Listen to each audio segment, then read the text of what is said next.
Hey guys, this is Mohit Kumar Kashyap और आप सभी का वेलकम है हमारे आज के सेशन में, जो कि है Unacademy live railway exam YouTube channel पर आप देख रहे हैं। और आज हमारा जो टॉपिक है वो है स्टैटिक जीके को लेकर। जी हाँ, स्टैटिक जीके कितना जरूरी है।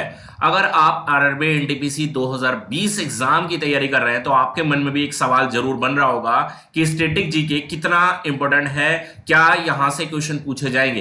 तो बिल्कुल आज की इस वीडियो में, आज के सेशन में मैं आपको यही सब क्लियर करके चलूंगा कि स्टैटिक जीके आपको पढ़ना है और कितना पढ़ना है और किस तरह के सवाल स्टैटिक जीके से एग्जाम में पूछे जा सकते हैं। तो बिल्कुल इस वीडियो को टिल एंड तक देखें, एक एक बात को क्लियरली समझ के चले।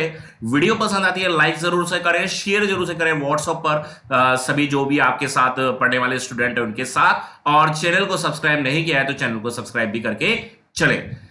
स्टूडेंट, स्टैटिक जीके एक मोस्ट इंपोर्टेंट पार्ट है। जनरल अवेयरनेस की अगर बात करें, देखिए जनरल अवेयरनेस यहां पर साफ तौर पे अगर बात करें सिलेबस की, आरआरबी एनटीपीसी की, तो वहां पर क्लियरली मेंशन किया गया है जनरल अवेयरनेस को। और जनरल अवेयरनेस का एक मेन पार्ट हो जाता है स्टैटिक जीके। लेकिन कुछ बच्चे समझ नहीं पाते कि स्टैटिक जीके वाकई में रियल में है क्या। ठीक है, कि असली स्टैटिक जीके क्या है, इसमें हमें क्या चीज इंक्लूड करनी है। जनरल साइंस समझ में आती है, करंट अफेयर समझ में आती है, लेकिन स्टैटिक जीके क्या है, इसके अंदर क्या चीजें हमें इंक्लूड करके चलनी है और क्या चीजें इसमें हमें पढ़ के चलनी है।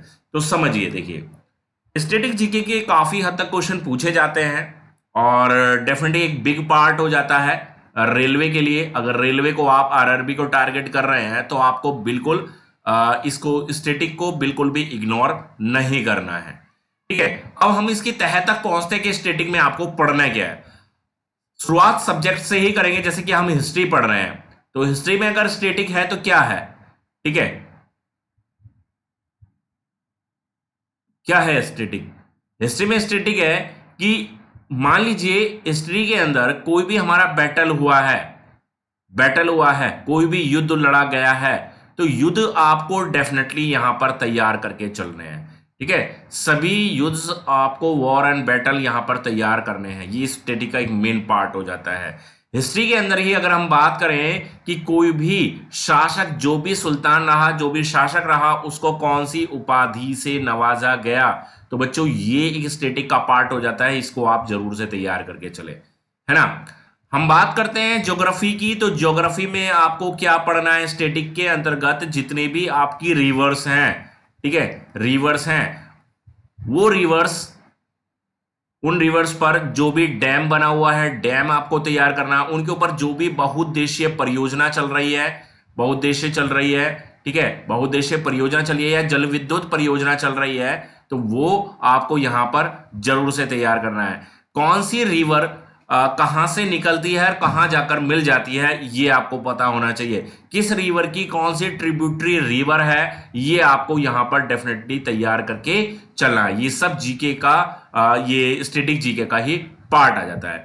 जैसे कि मैंने आपको करंट अफेयर के टाइम पे भी बताया था लास्ट वीडियो में कि आपको जब करंट अफेयर में पढ़ते हैं, करंट अफेयर में हमें क्या पढ़ना होता है, एक वो चीज पढ़नी होती है जो अभी करंट में है। ठीक है, अपने एक साल 18 महीने के अंदर जो चीज प्रेजेंट में है, ठीक है, जो घटित हुई है, तो स्टैटिक का ही पार्ट हो जाता है। स्टैटिक का पार्ट हो जाता है, जैसे कि यहां हम यूएनओ की बात करें तो यूएनओ के मेंबर कंट्री हैं। यूएनओ की स्थापना कब हुई, यूएनओ के अंतर्गत कौन कौन से मुख्यालय आते हैं, उन मुख्यालयों का हेडक्वार्टर कौन है, उनके हेड कौन है, इनकी स्थापना कब हुई है, तो ये यूएनओ को आप पढ़ के चलेंगे। ये बिल्कुल स्टैटिक का पार्ट हो जाता है। समझ रहे हैं मेरी बात को। हमारे भारत के अंदर जितने भी नेशनल पार्क हैं, नेशनल पार्क हैं, नेशनल पार्क के साथ साथ आप पढ़ते हैं टाइगर रिजर्व। ठीक है, टाइगर रिजर्व है, बायोस्फीयर है, बायोस्फीयर है, ठीक है, वो आप यहां पर तैयार करके चले। ये भी पार्ट है स्टैटिक का, मतलब वो कहां पर है, उसकी कब स्थापना हुई, इस तरह के सवाल डेफिनेट, और किस जानवर के लिए वो फेमस है, इस तरह के क्वेश्चंस वहां पर डेफिनेटली स्टैटिक जीके के अंतर्गत पूछे जाते हैं। करंट अफेयर के टाइम पे मैंने आपको क्लियरली बताया था कि स्टेट के गवर्नर और सीएम आपको तैयार करने ही करने हैं। साथ ही आपको यह भी याद रखना है कि मान लीजिए कोई भी हमारा सिटी है, कोई फेमस सिटी है, ठीक है, उस सिटी का क्या उपनाम है, उसको किस नाम से जाना जाता है। ठीक है। जैसे धरती पर अगर स्वर्ग की बात करें तो हम बोलते हैं कश्मीर हो गया, दक्षिण भारत का कश्मीर किसे कहा जाता है, केरल को कहा जाता है, ठीक है। वेनिस सिटी किसको बोला जाता है, तो उदयपुर को बोला जाता है। पहाड़ों की रानी किसको कहा जाता है, वो मसूरी को बोला जाता है। तो इस तरह के जो उपनाम हैं वहां से रिलेटेड क्वेश्चन हमेशा डेफिनेटली एग्जाम में पूछे जाते हैं, तो आप उनको अच्छे से तैयार करके चले। साथ ही हमें ये भी याद रखना पड़ेगा, जैसे कि हमारे अवार्ड्स हैं, तो रिसेंटली तो आप करंट अफेयर के अंतर्गत पढ़ेंगे ही पढ़ेंगे, लेकिन भारत रत्न है तो किस किस को मिला है भारत रत्न, ठीक है। तो इनका क्रम भी आपको याद होना चाहिए।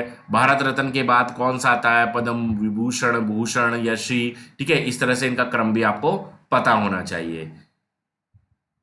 कोई भी प्रमुख व्यक्ति रहा है, कोई भी ज्यादा फेमस व्यक्ति है, ठीक है, तो उससे रिलेटेड भी ये पूछ लिया जाता है कि उनको भारत रत्न से अवार्ड से कब नवाजा गया। जैसे कि बात की जाए डॉक्टर एपीजे अब्दुल कलाम को अगर भारत रत्न से नवाजा गया तो 1997 में, तो ये सवाल पूछा जा सकता है क्योंकि लास्ट ईयर ईएलपी के एग्जाम में सवाल पूछा गया था, ठीक है।